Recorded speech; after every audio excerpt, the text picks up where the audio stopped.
और ये बात यहाँ नहीं थमेगी। मोदी हमेशा भी हनुमान बेनीवाल की ताकत को जानते हैं कि कुछ दिल्ली की तरफ हो गया तो सरकार की मुश्किलें बढ़ जाएगी और भजन लाल जी की मुश्किलें बढ़ जाएगी। सरकार को और 1 लाख से ज्यादा जवान राजस्थान की सड़कों पे अपने अपने साधनों में, उनको सबको धन्यवाद दूंगा आपके माध्यम से कि शांतिपूर्वक तरीके से आए और सब लोग अपने गंतव्य तक आराम से पहुंच गए। सरकार ने उस दिन हमसे वादा किया कि हम बहुत गंभीर हैं और ये तय है कि अगर रैली नहीं होती तो सरकार कोर्ट में लिख के देती कि भर्ती रद्द नहीं कर रहे हैं। इस रैली से दिल्ली तक सरकार की पोल पट्टी खुल गई, दिल्ली सत्ते में आ गई, प्रदेश के अंदर ये बात चली कि ये राजस्थान के नौजवानों का आक्रोश था, ये कोई राजनीतिक रैली नहीं थी। जवान अपना भविष्य कहीं न कहीं इस रैली में तलाश रहा था और वो इस गर्मी के अंदर भी जहाँ 3 डोम अगर हम लगाते तो भी भर जाते, लेकिन एक डोम के अंदर बाहर कुछ टेंट की व्यवस्था, रात को आंधी से व्यवस्थाएं होगी, फिर भी दूर दराज बसों में, अपनी गाड़ियों में, पेड़ों पे, हर जगह छांव की तलाश के अंदर नौजवान लास्ट तक डटा हुआ था। और वो कह रहा था कि आप हमें इंतजार करें, हम कूच करें। और कूच हमने इसलिए नहीं किया कि लॉ एंड ऑर्डर का ध्यान रखना हमारी जिम्मेदारी है। उन बच्चों को वापस कैसे वो पहुंचे, अभी बहुत लंबी लड़ाई लड़नी पड़ेगी, अभी बहुत सी लड़ाई और हमें राजस्थान प्रदेश को बचाने के लिए लड़नी है। क्योंकि जब दोनों पार्टियां हाथ मिला लेती जो हमेशा सत्तारूढ़ रही, तब नई क्रांति होती है। और जयपुर की रैली ने एक नई क्रांति का आगाज किया नौजवान ने। जिस तरह आजादी के आंदोलन में 1857 की क्रांति थी, 25 तारीख का जो उबाल था वो 1857 की क्रांति की जैसा ही था। अब राजस्थान का नौजवान निश्चित रूप से बदलाव के मूड के अंदर है और हम आंदोलन हमने समाप्त नहीं किया। कल ही हम वापिस यहाँ आ गए थे, आज भी धरना स्थल पे धरना हमारा जारी है। कल हम इस आंदोलन की रूपरेखा तय करेंगे कि जून के अंदर छुट्टियां हाईकोर्ट की, और अब इसको आंदोलन को बड़े स्तर पे कैसे चलाया जाए, किस तरह दिल्ली कूच करें, रेलवे ट्रैक जाम करें, हाईवे जाम करें, लॉ एंड ऑर्डर को संभालते हुए दबाव सरकार पे हम बनाएं। और कोर्ट से बहुत बड़ी उम्मीद थी राजस्थान के जवानों को, सबको, कि कोर्ट जुर्माना भी लगाएगा, आखिरी तारीख दी है, लेकिन बच्चे मायूस हुए, हम सब मायूस हुए। हम सोच रहे थे कोर्ट कड़ी फटकार लगा के इनको टाइम नहीं देगा और फैसला हाथों हाथ होगा, लेकिन इसमें राजस्थान के आम नागरिक मायूस हुए। हाई कोर्ट में टिप्पणी नहीं कर सकता, लेकिन कोर्ट एक न्याय की उम्मीद होती है, जहाँ न्यायपालिका विधायिका कार्यपालिका, विधायिका कानून बनाती है, न्यायपालिका उसका पालन कराती है और कार्यपालिका पालन करती है। लेकिन हाईकोर्ट का जो सख्त रवैया था, अचानक से वो हाईकोर्ट का सख्त रवैया नरम कैसे पड़ गया, ये देश के अंदर, प्रदेश के अंदर बात चली। ये मैं नहीं कह रहा हूँ, ये देश का नौजवान कह रहा है, राजस्थान का नौजवान इस बात को लिख भी रहा कहीं न कहीं। थोड़ा इससे हताश हुए। मैं नौजवानों को एक ही आग्रह करूंगा, आपको हताश होने की जरूरत नहीं है। अभी मैं बैठा हूँ, आप चिंता क्यों करें। ये तो अपने अपने साधनों से लाई हुए आप सब आए थे। हम अगला जो हमारा मामला होगा और आर पार का होगा, दिल्ली तक हम दस्तक देंगे, प्रधानमंत्री के आवास को घेरेंगे, जंतर मंतर में बैठेंगे, लेकिन भर्ती को रद्द कराएंगे, आरपीएससी का पुनर्गठन कराएंगे। आज ही मैंने राज्यपाल से टाइम मांगा है कि कल या परसों में हमें राज्यपाल टाइम दे, जिसमें संघर्ष समिति और आरएलपी के कुछ पदाधिकारी और नेता हम गवर्नर से मिलकर आरपीएससी भर्तियां और तमाम जो पेपर लीक करता है उनसे अवगत कराएंगे। और आवश्यकता पड़ी तो प्रधानमंत्री और गृह मंत्री से मिलने का भी समय मांगूंगा बच्चों के लिए। मुझे कोई मिलने का शौक नहीं उनसे, लेकिन बच्चों के लिए मिलना पड़ा तो मैं उनसे भी मिलके एक हमने मांग भी करी है कि विशेष सत्र लोकसभा का बुलाया जाए। सीज फायर के अंदर जिस तरह अमेरिका ने पंचायती करी और ये रैलियां बढ़ चढ़ के कांग्रेस कह रही हम जय हिंद यात्रा निकाल रहे, बीजेपी कह रही हम जीत गए, तो आखिर पता तो लगे विशेष सत्र के अंदर कि सरकार ने क्या किया और देश ने क्या खोया, क्या पाया, हम कहाँ तक आगे बढ़े। तो विशेष सत्र की मांग मैंने भी मेरे दल की तरफ से करी है कि विशेष सत्र बुला के देश की जनता को, प्रधानमंत्री को जवाब देना चाहिए। तो सरकार हाईकोर्ट में रद्द करने की सिफारिश तो कर चुकी है, तो बार बार ये सिफारिश, फिर बैठक, फिर उसी एसआईटी कमेटी की रिपोर्ट सिफारिश रद्द करने की सिफारिश करती है। हाँ, तो इसीलिए तो मुझे लग रहा है कहीं फर्जी इसके साथ भजन लाल जी भी नहीं चले जाए साथ ही कि भाई भर्ती भी रद्द करो, इनको भी फ्री करो। मुझे ऐसा लग रहा है क्योंकि कोई आदमी अगर अक्षम है, वो सक्षम नहीं है, तो फिर कहते हैं भर्ती भी करो, इसको भी फ्री करो, दूसरे को बिठाओ। क्योंकि विधायक साथ नहीं भजन लाल जी के ज्यादा, बहुत ही अंदर, बहुत बड़ा अंतर करे भारतीय जनता पार्टी के अंदर है। ये आपको आगामी दिनों में अपना आप ही मिल जाएगा। और मैं तमाम उन नेताओं को भी धन्यवाद दूंगा जो बीजेपी के अंदर रहते हुए भी भर्ती रद्द करने की सिफारिश करें। और कांग्रेस को नेताओं को मैं धन्यवाद इस बात का दूंगा कि कहीं न कहीं दबी जुबान उन्होंने कई जगह बात करी। मैं तो कांग्रेस इसलिए बात नहीं करी कि घोटाले घपले कांग्रेस के राज में भी हुए थे ज्यादातर, इसलिए वो डरे हुए हैं सारे। और वो तो डरे हुए महेश जोशी की गिरफ्तारी के बाद अगला नंबर किसका है। तो इसलिए राजस्थान का जवान खुद ही कमान संभाल के बैठा है, वो कर रहा है। और मैं उन तमाम नेताओं को, कोई अब ये क्रेडिट की लड़ाई हो गई, बीजेपी कह रही है कि हम भर्ती रद्द कर दो, कि क्रेडिट उसको नहीं मिल रहा है, इसको मैं कह रहा हूँ हमें क्रेडिट की आवश्यकता ही नहीं है। आप तो ये कह दो कि फलां तारीख को हम फैसला कर देंगे, हम कल ही उठ के चले जाएंगे। क्रेडिट बीजेपी के नेताओं को दे देना, उनको लाके बिठा दो, उनसे करवा दो। ये क्रेडिट की लड़ाई नहीं, राजस्थान को बचाना है।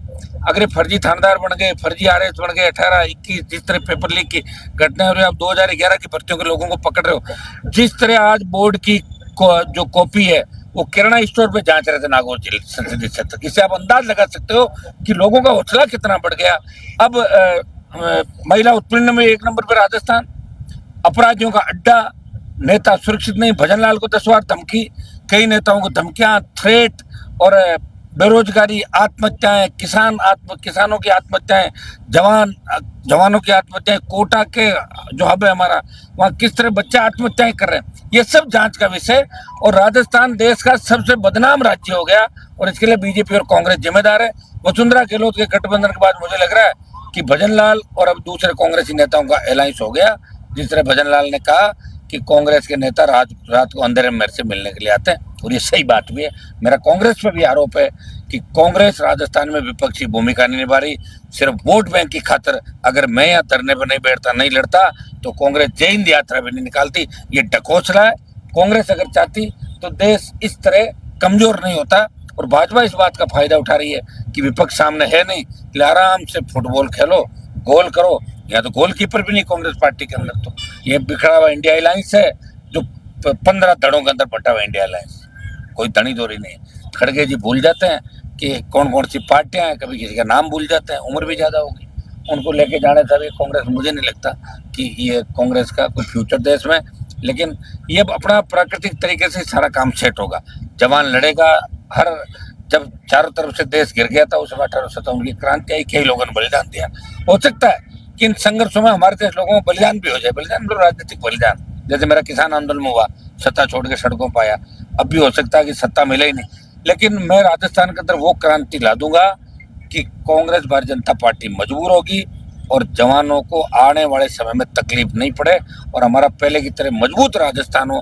और आरपीएससी की माध्यमिक शिक्षा बोर्ड, कर्मचारी चयन बोर्ड और विश्वविद्यालय और हमारी कॉलेज हैं, उनकी वही इज्जत हमारी स्कूल की बने, जब बाहर से बच्चे एडमिशन कराने के लिए एमजीडी, वनस्थली, आपकी मेयो, ये तमाम स्कूल कॉलेज के अंदर बाहर से लोग आते हैं। हमारे राजस्थान यूनिवर्सिटी का जो दबदबा था वो वापस कैसे बने।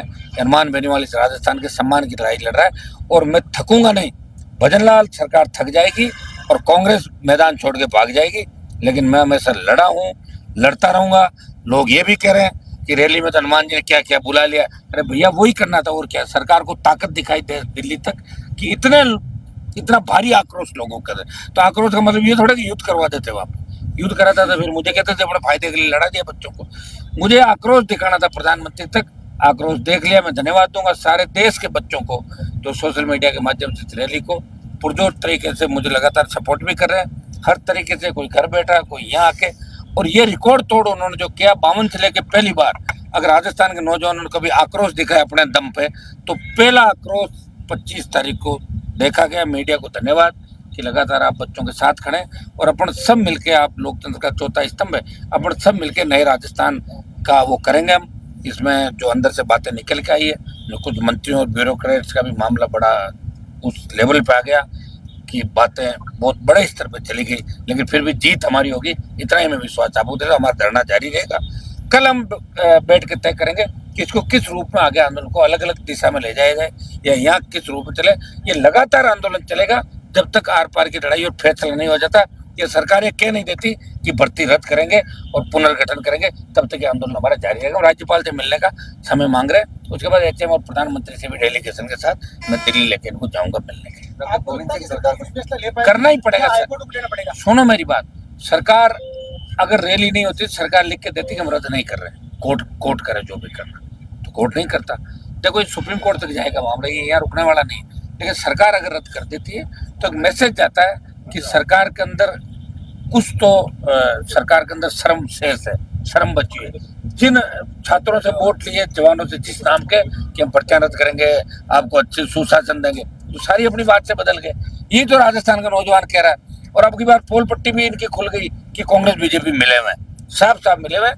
एक दूसरे को बचाना, एक दूसरे के पापों पर पर्दा डालना, ये दोनों ही पार्टियों का काम रहा है। तीसरी ताकत खड़ी नहीं हो, इसके लिए भी दोनों पार्टियां समय समय पर हाथ मिला लेती है। ये आपने देखा भी है, जैसे उपचुनाव के अंदर हाथ मिला के 4 जगह कांग्रेसी जमानत जब्त कांग्रेस के नेताओं ने करवाई थी। डॉक्टर गोविंद सिंह डोटासरा भी बोल रहे हैं कि भजन लाल सरकार का फैसला लेके जब दिल्ली से पर्ची आएगी और इस पर जल्दी फैसला करना चाहिए। 2-3 बयान आ गए कल से। हाँ, तो बयान तो उनकी मजबूरी है ना, नहीं तो लड़के पूछ रहे हैं आप क्या कर रहे हो, सो रहे हो क्या।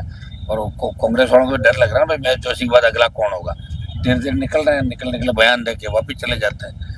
क्या कहेंगे, तो ये 25 तारीख का जो धरना था ये सिर्फ ट्रेलर था?